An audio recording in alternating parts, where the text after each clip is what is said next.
So far, we have fought some of the most formidable dragon bosses to ever exist. We have survived in a desert with literally nothing to name with. We have even interacted with some of the most prehistoric creatures to ever walk the face of any Minecraft world.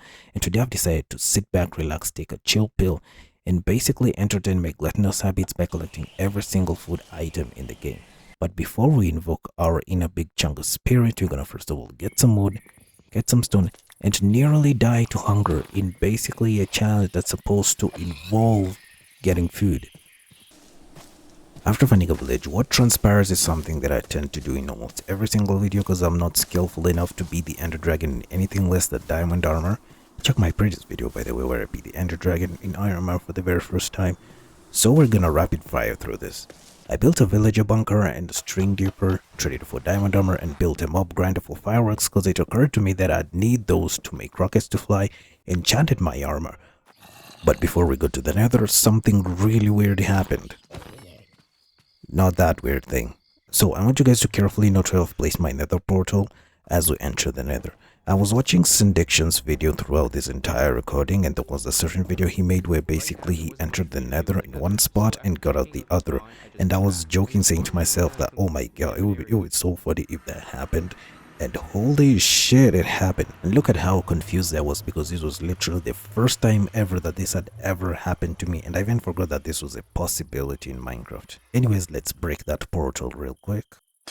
After playing around the lava for a bit, I decided to go ahead and find the nether fortress, but finding the nether fortress wasn't exactly an easy task, and even upon finding it, it didn't exactly take me to a place that I could easily drop in, so I jumped in like how I jumped on your mom. Then after getting enough blaze rods, I decided to go and find the end portal, and oh yeah, I forgot that I added a mod that basically changes how the end portal spawns. If you're curious about what this mod is, it will be in the description, but if you don't want to check that, it's called Young's Better and Island, and all this does is that it overhauls how the obsidian pillars look, and it overhauls also how the dragon spawns initially, because you have to get the center, and it adds this really cool animation of the crystals spawning one by one, then the dragon. Anyways, bing bang boom, the dragon was dead, and it was time for me to get some heads ripped out of shulker shells so that I can expand my storage cells.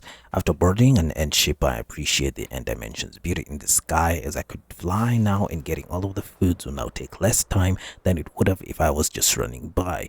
Call me Dr. Seuss, cause I got that smooth. And now that I'm out of rhymes, we better begin collecting the foods or I'm still alive so that I can sleep on time. Now, if my memory serves me correctly, there are 41 foods in Minecraft that I could get, with a few additionals like milk and whatnot that are not exactly considered food because they don't exactly like add saturation and replenish hunger. So the very first food that I decided to go ahead and get that we left in the end dimension was a chorus fruit, just so that I don't have to go back there later in the video. I began putting all of the foods that I had so far into a shulker box, and I even put a dragon egg in there because I want to have some reptilian omelette. I'll be honest with y'all, I was gonna show a montage of me collecting every single food item, but most of them are pretty easy to collect, so that's zero content, and I don't want y'all to click off the video because I need viewer retention. Most losers live at the 3-minute mark, which is where we are, I think. So we're gonna fast forward to my favorite part of this session, getting the notch apple. Initially I was gonna not collect that and give an excuse that it's not really food because it's magical. I mean, this thing is literally steroids. You cannot die once you eat it. But considering the fact that we've gotten rotten flesh that doesn't kill you but only gives you a few seconds of the beer meets food syndrome, it's only fair that we visit the Warden's Ain of Dom. So my game crashed, but check out this cool intro.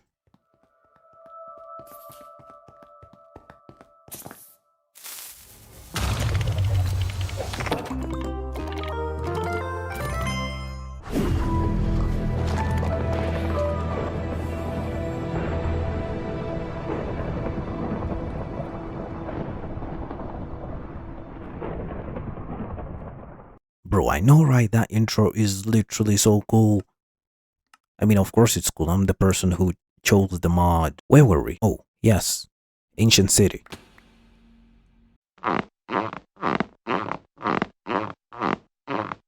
Boom. Ah! Paul, what the fuck are you doing? And why the fuck is the video paused? Scare you. Yeah, I'm scared, alright. I'm scared that I won't be able to upload and you'll be out of a job. Does that mean you'll start paying me? Can you get back to work, Paul, and play the video? Oh, yes, boss.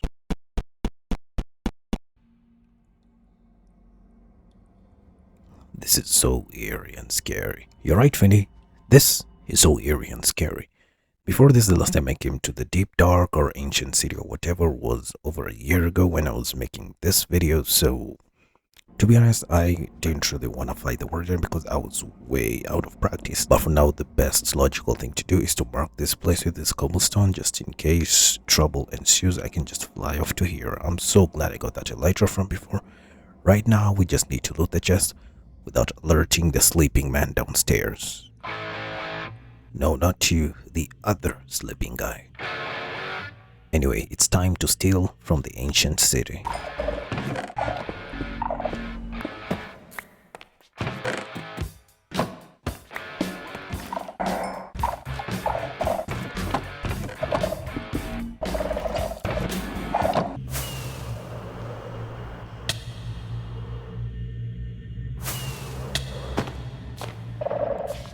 Okay, so the editing budget ran out, but one good thing is that we found not one, but two notch apples, so that is pretty insane.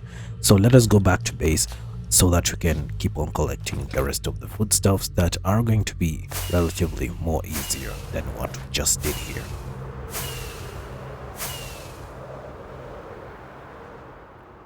Oh my god, Minecraft is such a beautiful game.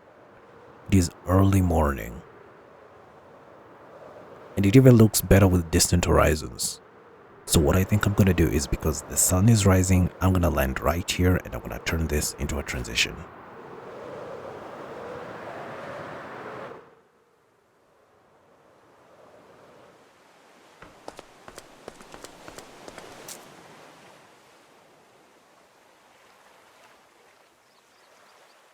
Wait, hold on, let me move closer.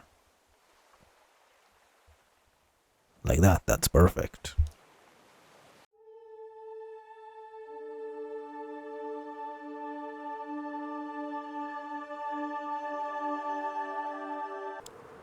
Okay, we're making good time. We have nearly every single food in the game. Let's just head home. Wait, hold on. I think we need watermelons. Yeah, we do not have watermelons. I think it's the only food we don't have. Watermelons and beets. So yeah, I'll grab two of those. So I'll craft one into a block and then the other I'll keep as an item.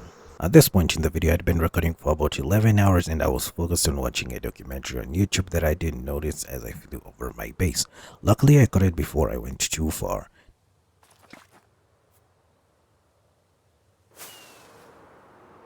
Now that I'm here, we need to craft those melon slices into blocks with just enough to spare to keep us slices and get some beets. And with that, we're done with the collection of foodstuffs.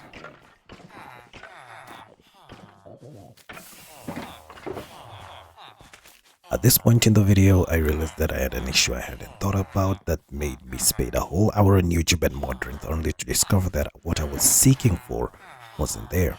Like the great artist Paul Klee once said, the purpose of art is to make the invisible visible. In this scenario, the art refers to my granary of foodstuffs that need to be laid out for the YouTube community to see.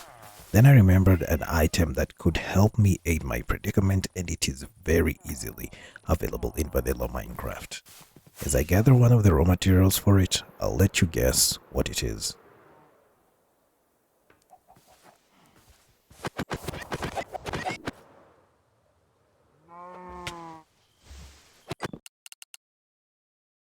It's item frames. If you hadn't guessed item frames, then you just lost your chance. After that bit, I was flying around trying to figure out how to display the item frames. I thought of making a really fancy wall, but it didn't really click with me since it's not very food-like. But what's more food-like than a picnic mat? So I laid down the mat, then I realized I couldn't count, so I took it down, then put it back again, and all its hors d'oeuvres. And with that, we are done. Oh shit. Does it not drop a cake item? That is so dumb. That is so dumb. Anyway, so here's what we're gonna do. Everyone close your eyes because I'm about to perform a magical feat that y'all should not be able to look at because it will simply blow your minds away. Look away, kids. Look away. Look away. And look at that, we got the cake magically. And now we are actually done and I've learned my lesson. No more breaking cakes. Now we just need to enable the invisible item frames resource pack, and we're home free. Sorry for the late upload, as I had initially edited this video another way that probably could have worked in catapulting the channel into the algorithm using the generic Minecraft YouTuber style of editing. But when that footage somehow got deleted and the edited version corrupted, it gave me a chance to edit it how I wanted to initially. It's almost poetic. Just as Kara Walker once said, "I have no interest in making a work that doesn't elicit a feeling."